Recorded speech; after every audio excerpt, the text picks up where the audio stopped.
Ma mère a hurlé, le visage tordu par la rage à laquelle je m'étais habituée au fil des ans. Le verre à vin en cristal qu'elle tenait dans sa main tremblait tandis qu'elle le pointait sur moi comme une arme. Tu crois que tu peux venir ici et m'embarrasser devant les Henderson? Tu n'es rien d'autre qu'une déception. Je me tenais là, dans le hall d'entrée en marbre de notre manoir de Charlotte, ma robe de créateur déchirée à l'épaule par l'endroit où elle m'avait attrapé quelques instants plus tôt. L'ironie de la situation ne m'a pas échappé. J'étais là, à me faire traiter de moins que rien dans une maison qui m'appartenait techniquement, par une femme qui n'avait aucune idée que son mode de vie ne tenait qu'à un fil que je contrôlais. Je m'appelle Caroline Moore et j'ai 27 ans. Pour la plupart des gens, cela peut sembler jeune pour gérer un trust familial de 100 millions de dollars, mais grand-père a toujours vu en moi quelque chose que ma mère, Vivian, refusait de reconnaître. L'explosion de ce soir avait commencé pour une raison insignifiante. Je l'avais corrigée lorsqu'elle avait dit aux Henderson que notre famille avait construit Brightmere Industries à partir de rien. En réalité, nous en avions hérité, mais maman ne laissait jamais les faits se mettre en travers de ces grands récits. J'ai travaillé toute ma vie pour bâtir la réputation de cette famille, poursuit-elle, sa voix résonnant sur le marbre italien importé, et tu l'as détruite en 5 minutes avec ta grande gueule. Derrière elle, mon beau-père Gregory acquiesce comme le « yes man » sans envergure qu'il a toujours été et elle avait épousé notre fortune il y a 3 ans, depuis, il était le parfait complice de ma mère pour maintenir l'illusion qu'ils étaient des nababs autodidactes. Leur montre Rolex assortie s'illuminait à la lumière du lustre, cadeau qu'il s'était acheté avec l'argent du trust que je gérais. Ce qu'il ne savait pas, c'est que le dîner de ce soir ne s'était pas aussi mal passé que maman le pensait. En fait, il s'était déroulé exactement comme je l'avais prévu. Le docteur Henderson n'était pas seulement un ami de la famille. Elle était aussi l'administrateur qui attendait le bon moment pour mettre en œuvre les dispositions que grand-père avait mises en place, celles qui s'activeraient si maman franchissait certaines limites. Tu sais quel est ton problème, Caroline? Elle s'est approchée, et je pouvais sentir le parfum français coûteux qui masquait l'odeur de sa 3e bouteille de vin. Tu te crois meilleure que les autres, mais tu n'es qu'une petite fille gâtée qui n'a jamais eu à travailler pour quoi que ce soit. J'ai failli rire de l'ironie de la situation. A eu lieu de cela, j'ai souri, ce qui l'a mise encore plus en colère. L'orage qui se dessinait derrière ses yeux me disait tout ce que je devais savoir. Ce soir allait être la nuit qui allait tout changer. Vivre dans la famille Moore, c'était vivre avec des secrets enveloppés de soie et enfouis sous l'argent. Mon grand-père, Thomas Moore, avait bâti notre fortune grâce à des investissements judicieux et à une planification minutieuse, mais surtout, il avait été assez sage pour voir à travers la façade de ma mère bien avant que je ne sois en âge de la comprendre moi-même. Je me suis souvenu du jour où, à 16 ans, il m'a prise à part dans son bureau. Les murs étaient tapissés de livres reliés en cuir et de photos de famille, mais son expression était inhabituellement sérieuse alors qu'il expliquait la structure fiduciaire qu'il avait créée. Caroline, ta mère est une belle femme, mais elle n'a pas le jugement nécessaire pour préserver ce que notre famille a construit, avait-il dit calmement, ses mains usées se refermant sur les miennes. C'est pourquoi je te confie le contrôle du trust lorsque tu auras 25 ans. Mais d'ici là, cela reste entre nous. Il m'avait fait promettre de laisser croire à ma mère qu'elle tenait les cordons de la bourse, d'éviter la confrontation jusqu'à ce que je sois assez mûre pour assumer cette responsabilité. A eu cours des 2 dernières années, depuis que j'ai pris le contrôle, j'ai honoré cette promesse, regardant en silence comment elle organisait des fêtes somptueuses, achetait des voitures de luxe et redécorait la maison à chaque saison, tout en croyant qu'elle dépensait son propre argent. L'arrangement avait bien fonctionné jusqu'à ce que Gregory entre en scène. Là où ma mère était simplement vaniteuse et matérialiste, Gregory était calculateur et avide. Je l'ai vu encourager ses pires impulsions, la pousser à dépenser plus, à se montrer plus, à affirmer sa domination sur tous ceux qui l'entouraient, y compris moi. Leur relation avait profondément modifié la dynamique de notre maison. Maman avait toujours été critique, mais la présence de Grégoire avait décuplé sa cruauté. Et elle lui murmurait à l'oreille que j'essayais de saper son autorité, qu'il fallait me remettre à ma place. Ce qu'il ne savait pas, c'est que chaque mot cruel, chaque manipulation, était soigneusement consigné. Le docteur Henderson, le plus vieil ami de grand-père et l'administrateur de secours, était venu plus souvent ces derniers temps. Officiellement, il venait pour les dîners et les visites de courtoisie. Officieusement, il rassemblait des preuves du comportement de plus en plus erratique de mère et de l'influence de Gregory sur les finances de la famille. Le testament de sa mère contenait des dispositions spécifiques sur l'aptitude mentale et l'influence indue, Des garanties qu'il avait mises en place pour protéger l'héritage familial. Le dîner de ce soir avait été le dernier test. J'avais délibérément évoqué l'histoire de la famille, sachant que ma mère l'embellirait et mentirait devant les témoins. Le docteur Henderson avait suivi le déroulement de l'affaire avec l'attention minutieuse de quelqu'un qui monte un dossier juridique. Alors que je me tenais dans l'entrée, face à la rage de ma mère, je pouvais voir Grégory qui se tenait en retrait près de l'escalier, son téléphone à la main. Ces derniers temps, il passait des appels de plus en plus désespérés à ses contacts de jeu, sans savoir que je surveillais les dépenses du trust. Toutes les pièces du puzzle étaient en place. Tu sais quoi, Caroline? J'en ai assez de ton attitude. La voix de maman était devenue un murmure dangereux, le genre de murmure qui précède généralement ses attaques les plus vicieuses. Il est peut-être temps que tu apprennes le respect. Elle s'est rapprochée et j'ai pu voir le calcul dans ses yeux. Ce n'était plus seulement de la colère. C'était délibéré. Grégoire s'était rapproché lui aussi, se plaçant de façon à bloquer toute issue vers la porte d'entrée. Ils avaient clairement planifié cette confrontation, pensant pouvoir m'intimider et me soumettre. Vivian, peut-être devrions-nous tous nous calmer. La voix du docteur Henderson se fit entendre derrière moi. Il était sorti de la salle à manger où il avait fait ses adieux aux autres invités, sa trousse médicale à la main et son expression soigneusement neutre.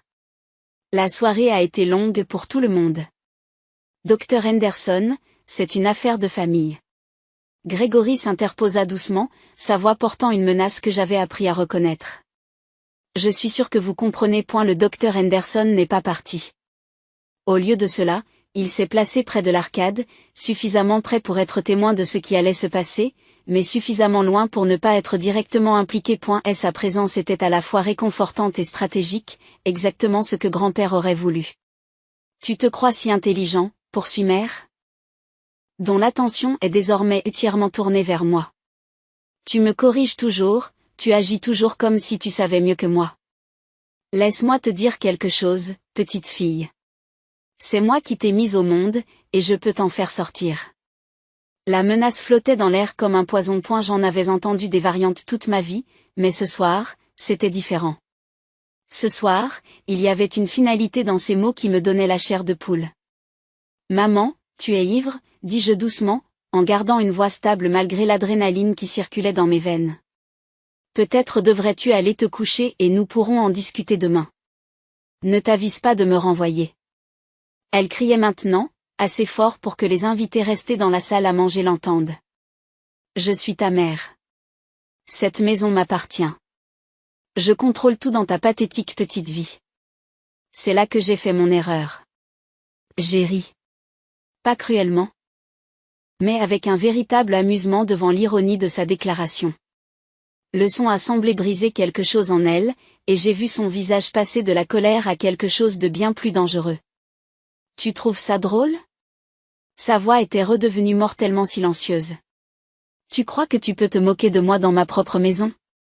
Elle s'avançait vers moi, et je voyais Grégoire se tendre derrière elle, prêt à soutenir ce qu'elle avait l'intention de faire. Le lustre projetait de longues ombres sur le sol en marbré. Pour la première fois depuis des années, j'eus vraiment peur de ma propre mère. Le docteur Henderson se racla doucement la gorge, sa présence rappelant que des témoins se trouvaient toujours dans la maison. Mais mère ne se souciait plus des apparences. Laisse-moi te montrer à quel point c'est drôle, a-t-elle grogné, et j'ai su que le moment était enfin venu. Ce qui s'est passé ensuite s'est déroulé au ralenti. Comme un cauchemar dont je n'arrivais pas à me réveiller. Et ma mère s'était lancée en avant avec une rapidité surprenante pour quelqu'un qui avait bu 3 bouteilles de vin, ses mains manucurées saisissant mes épaules et me poussant vers l'arrière avec une force vicieuse. J'y trébuchai, mes talons s'accrochant au tapis perçant, et me sentis tomber vers les portes vitrées coulissantes qui menaient à la terrasse du jardin. Le temps a semblé ralentir lorsque j'ai réalisé ce qui était sur le point de se produire. Les portes étaient fermées et je me déplaçais trop vite pour m'arrêter.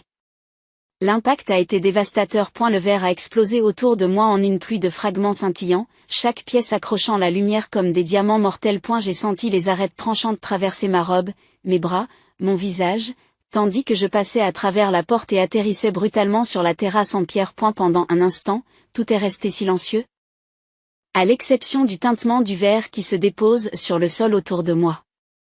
Puis la douleur me frappa, des lignes de feu brûlantes traversant mes bras et mon dos là où le verre avait trouvé sa marque. Le sang commença à s'accumuler sous moi, sombre contre la pierre pâle. Oh, mon Dieu! J'ai entendu la voix du docteur Henderson, quelque part au loin. Vivian, qu'as-tu fait? Mais c'est la voix de Grégory qui a traversé la brume de la douleur et du choc.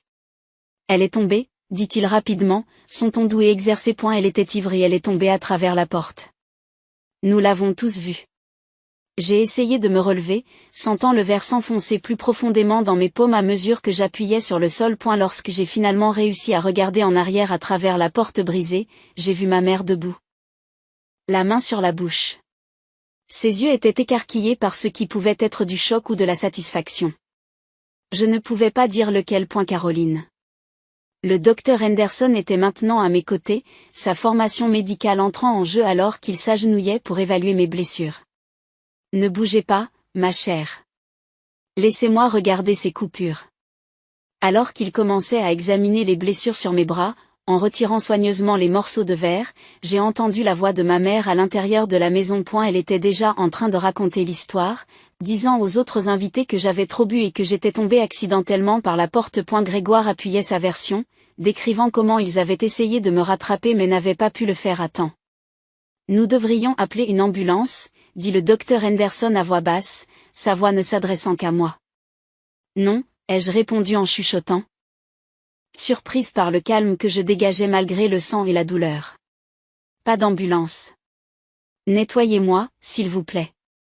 Il me regarda étrangement, mais acquiesça, comprenant que la situation était plus complexe qu'il n'y paraissait. Tandis qu'il s'affairait à panser mes blessures à l'aide des fournitures de sa trousse médicale, j'entendis mère renvoyer les autres invités, sa voix brillante et sociale les assurant que tout était sous contrôle. Lorsque le dernier invité est parti et que la maison est devenue silencieuse, maman est finalement venue me voir. Elle se tenait dans l'embrasure de la porte, prenant soin de ne pas marcher sur le verre brisé, et son expression était illisible dans la faible lumière.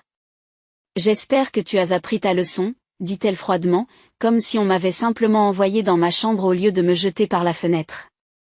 Les actions ont des conséquences. Caroline. N'oublie pas cela. Mais alors que je la regardais à travers le sang qui coulait sur mon visage, j'ai senti quelque chose changer en moi.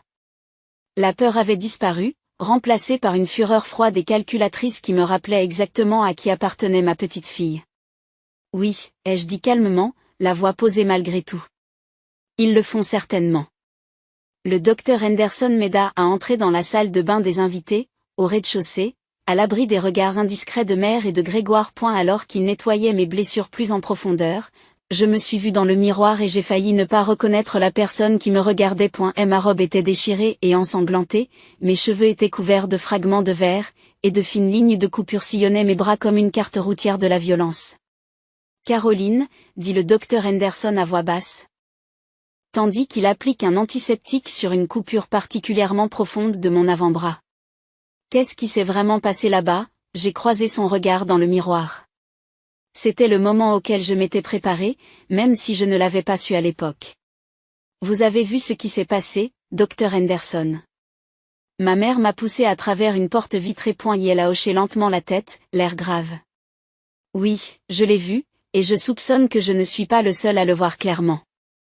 C'est alors que j'ai remarqué le petit appareil d'enregistrement qu'il avait discrètement posé sur le comptoir de la salle de bain, le même que grand-père lui avait donné il y a des années pour documenter les réunions de famille. Tout ce qui s'était passé ce soir avait été enregistré, depuis les vociférations de mère, ivre, jusqu'à l'agression proprement dite.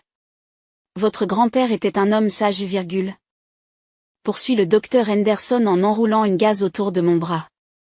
Il se doutait que ce jour viendrait. Depuis combien de temps enregistrez-vous, demandai-je. 3 mois.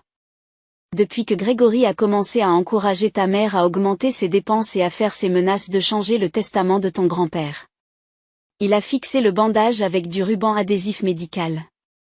Nous avons tout, Caroline. La manipulation financière, l'abus émotionnel, et maintenant ceci. Tandis qu'il parlait, j'ai senti les pièces d'un grand puzzle se mettre en place. Les conversations que j'avais entendues entre mère et Grégoire à propos de me remettre à ma place. Les achats de plus en plus coûteux qu'ils avaient faits sans me consulter. Les avocats qu'ils ont rencontrés pour étudier les possibilités de rompre la fiducie. Ils ont préparé quelque chose, ai-je dit, plus à moi-même qu'à lui. Plus qu'une planification. Grégory a donné à ta mère des informations sur le droit des fiducies, la convainquant qu'elle pouvait te faire déclarer incompétent et prendre elle-même le contrôle des finances. Le docteur Henderson rangea son matériel médical dans son sac. Ce qu'il ne réalise pas, c'est que votre grand-père a anticipé ce scénario. Il sortit son téléphone et me montra une série de documents qu'il avait photographiés plus tôt dans la soirée. Des documents juridiques que Grégoire avait laissés négligemment sur la table de l'entrée, détaillant leur plan pour me faire interner pour comportement erratique et incompétence financière. L'ironie, dis-je, en sentant un sourire froid se répandre sur mon visage malgré la douleur, c'est qu'ils viennent de fournir toutes les preuves dont nous avons besoin pour prouver leur propre incompétence. Le docteur Henderson a acquiescé. Agression, manipulation financière, conspiration pour commettre une fraude. Les plans d'urgence de votre grand-père couvrent tout cela. Les administrateurs de secours sont déjà en attente. Nous pouvions entendre Mère et Grégoire dans la cuisine, leur voix s'élevant alors qu'ils se disputaient sur la façon de gérer la situation de Caroline. Grégoire insistait pour une action immédiate, suggérant qu'ils aillent de l'avant avec leur plan d'engagement avant que je puisse causer plus d'ennuis. Maman hésitait, réalisant peut-être enfin la gravité de ce qu'elle avait fait. Qu'est-ce qui se passe maintenant? Demandai-je. Maintenant, nous activons le protocole 7, a dit le docteur Henderson, faisant référence au nom de code que grand-père avait donné à son plan d'urgence le plus extrême. D'ici demain matin, les dispositions de la fiducie secondaire seront en vigueur, tous les comptes seront gelés dans l'attente d'une enquête. Et votre mère et Grégory n'auront plus accès à aucun fonds familial. Comme s'il avait été interpellé par notre conversation, Grégoire est apparu dans l'embrasure de la salle de bain, le visage rougi par la colère et quelque chose qui aurait pu être de la panique. Qu'est-ce que vous chuchotez ici tous les deux? Demanda il les regardait à travers le miroir. Mon reflet était maintenant nettoyé et bandé, mais il portait encore les traces de ce qu'ils avaient fait. Je discutais juste des conséquences des actions. Grégoire, tu devrais comprendre ce concept. Les yeux de Grégoire se sont rétrécis lorsqu'il est entré dans la salle de bain, sa présence rendant immédiatement le petit espace claustrophobique. Tu dois faire très attention à ce que tu dis ensuite, Caroline. Ta mère est extrêmement bouleversée, et porter des accusations n'aidera personne. Des accusations? C'est ce qu'on appelle des preuves maintenant? Je me suis tournée pour lui faire face directement. Ignorant la douleur qui traversait mes bras bandés avec le mouvement. Le docteur Henderson s'est légèrement interposé entre nous, son langage corporel étant protecteur mais professionnel. Monsieur Wallace, vous devriez peut-être donner à Caroline un peu d'espace pour qu'elle se remette de ses blessures. Ces blessures sont dues au fait qu'elle est tombée à travers une porte, dit Grégory avec précision, sa voix portant un avertissement clair, ce que de nombreux témoins peuvent confirmer.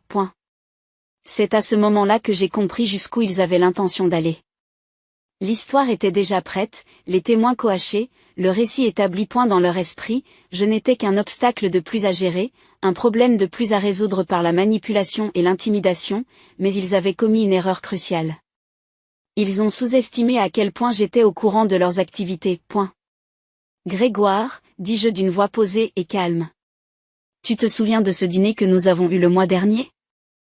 Celui où tu as passé toute la soirée au téléphone, à appeler un certain Vincent au sujet de tes dettes de jeu.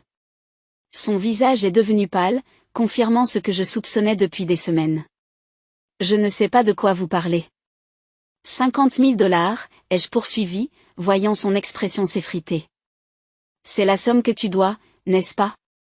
Et c'est pourquoi tu as poussé mère à augmenter son allocation mensuelle de la fiducie. Pas pour ses courses, mais pour couvrir vos pertes au casino. Le docteur Henderson observait cet échange avec intérêt, sa main reposant nonchalamment sur son téléphone où je savais qu'il enregistrait toujours tout.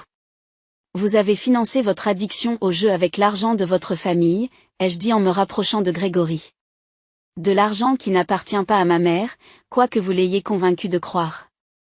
Vous ne pouvez rien prouver de tout cela, dit Grégoire, mais sa voix manque de conviction. En fait, je peux le faire. J'ai souri. Et pour la première fois de la soirée, c'était sincère. Chaque transaction du trust est documentée, chaque paiement, chaque transfert, chaque dépense, y compris les 50 000 $ qui ont été retirés le mois dernier et qui, mystérieusement, ne sont jamais apparus sur aucun des comptes de maman. Le silence s'étendit entre nous, rompu seulement par le bruit des talons de mère qui claquaient sur le sol de marbre en s'approchant de la salle de bain. Lorsqu'elle apparut dans l'embrasure de la porte derrière Grégoire, son visage était rouge et ses mains tremblaient, sous l'effet de la colère ou de l'alcool, je ne pouvais le dire. « Qu'est-ce qui prend tant de temps ici ?» demanda-t-elle. « Grégoire, je pensais que tu allais t'occuper de cette situation. »« Je m'en occupe, dit-il, mais ses yeux ne quittent pas les miens. » Caroline nous parlait justement de ces théories intéressantes sur les finances familiales. L'expression de maman changea. Une lueur d'incertitude traversant ses traits. Quel genre de théorie ? C'était le moment que j'attendais, le moment où leur monde soigneusement construit commencerait à s'effondrer autour d'eux. Je regardais de la mère à Grégoire, voyant la peur qui commençait à s'insinuer dans leurs yeux alors qu'ils réalisaient que leur victime n'était peut-être pas aussi impuissante qu'ils l'avaient supposé. Le genre de théorie, dis-je à voix basse, qui sont sur le point d'être rendues publiques. Avant que l'un d'eux ne puisse répondre, le téléphone du docteur Henderson s'est mis à sonner. Il jeta un coup d'œil à l'écran, puis à moi, un léger hochement de tête confirmant ce que je savais déjà. Les administrateurs de secours avaient été activés, le protocole 7 était maintenant en marche, et dans quelques heures à peine, tout ce que ma mère et Grégory pensaient contrôler aurait disparu. L'appel téléphonique a duré exactement 3 minutes et 47 secondes. Je le savais parce que je regardais chaque seconde s'écouler sur l'horloge de la salle de bain pendant que le docteur Henderson parlait à l'autre bout du fil. Mère et Grégoire restèrent figés dans l'embrasure de la porte, leur visage devenant plus pâle à chaque instant. « Oui, la documentation est complète, » dit le docteur Henderson au téléphone. Des preuves physiques d'agression, des menaces enregistrées, des irrégularités financières et des preuves évidentes d'influence indue. Il a fait une pause, écoutant. « Non, elle est stable. Des lacérations mineures, mais rien qui ne nécessite une hospitalisation. » Quand il a raccroché, le silence dans la salle de bain était assourdissant. Qui était-ce ? La voix de maman était à peine un murmure. Les administrateurs de secours, ai-je répondu pour lui. Ma voix étant remarquablement stable compte tenu de l'ampleur de ce qui se passait. Ils sont en attente depuis des mois, en prévision de cette situation. Grégory essaya de passer devant le docteur Henderson, le visage tordu par une colère désespérée. Vous ne pouvez pas faire ça. Vivian a des droits. C'est la mère de Caroline, pour l'amour de Dieu. C'est aussi quelqu'un qui vient de commettre un crime d'agression sous l'influence de l'alcool, a répondu calmement le docteur Henderson. Et vous êtes quelqu'un qui a détourné des fonds d'un trust familial pour payer des dettes de jeu. Aucune de ces positions n'offre une grande protection juridique. J'ai observé le visage de ma mère alors que la réalité commençait à s'imposer.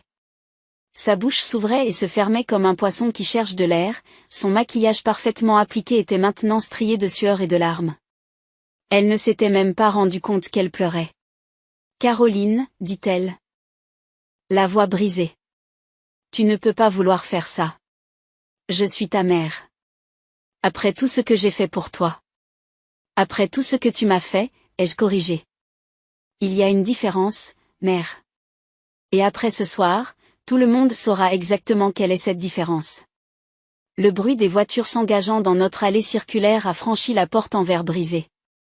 La cavalerie était arrivée. Ce qui suivit fut la destruction la plus méthodique d'une vie à laquelle j'avais jamais assisté. Les administrateurs de secours sont arrivés les premiers, 3 avocats en costume sombre qui se sont déplacés dans notre maison comme des instruments chirurgicaux, photographiant les preuves, documentant la scène et faisant tranquillement l'inventaire de tout ce que mère et Grégoire considéraient comme leur appartenant. Et la police est arrivée ensuite, appelée par le docteur Henderson pour documenter l'agression. Ils ont pris des photos de mes blessures, prélevé des échantillons de sang sur le verre brisé et enregistré les déclarations de toutes les parties impliquées. Pendant tout ce temps, maman a insisté sur le fait qu'il s'agissait d'un accident, que j'étais tombée, qu'elle n'avait jamais voulu que quelqu'un soit blessé. Mais l'appareil d'enregistrement avait tout capté, et le témoignage du docteur Henderson, en tant que professionnel de la santé, avait un poids considérable. À 3 heures du matin, Grégory était emmené, menottes au poignet, sous l'inculpation de détournement de fonds et de complot, tandis que mère se voyait signifier une ordonnance restrictive qui lui interdisait l'accès à la maison dans l'attente d'une audience sur ses compétences.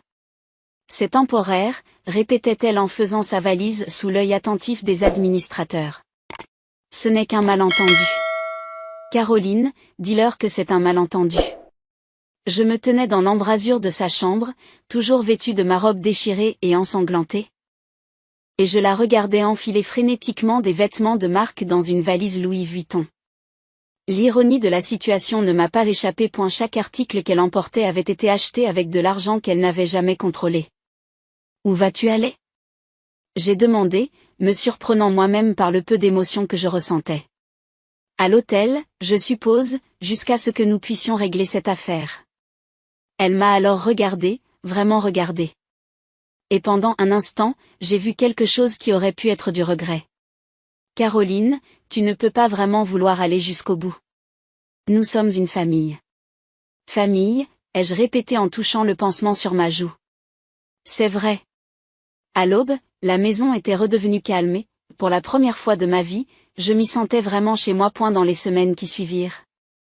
Les conséquences de cette nuit se répercutèrent comme un tremblement de terre dans la vie de mère et de Grégoire. Les dettes de jeu de Grégory l'ont rattrapé en prison, où il a découvert que perdre l'argent de la famille était bien moins pardonnable que de perdre le sien. Et la mère s'est retrouvée à vivre dans un modeste appartement à l'autre bout de la ville, travaillant comme réceptionniste dans un cabinet médical, son premier véritable emploi depuis 30 ans. L'audience sur la compétence là.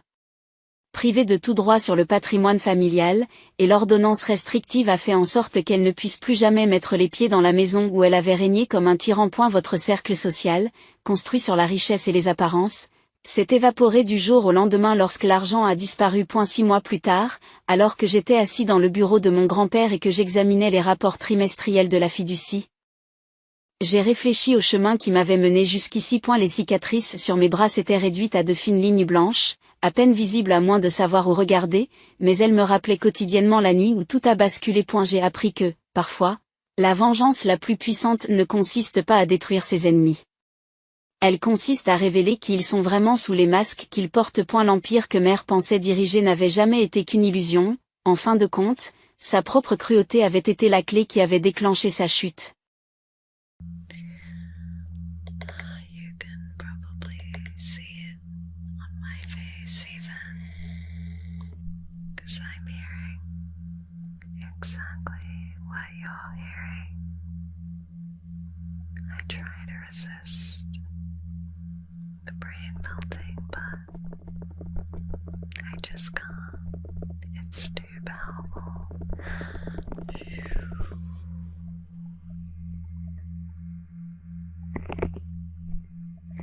I can feel it infecting my mind.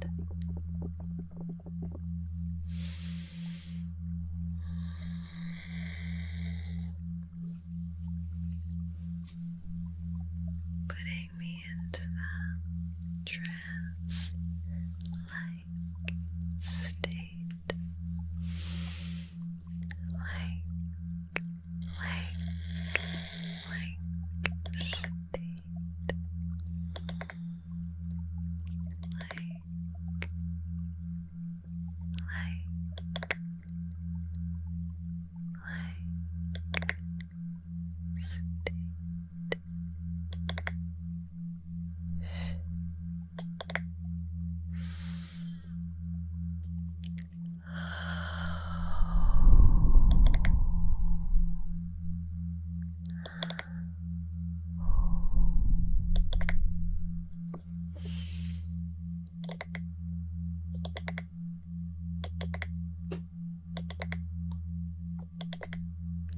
Relax.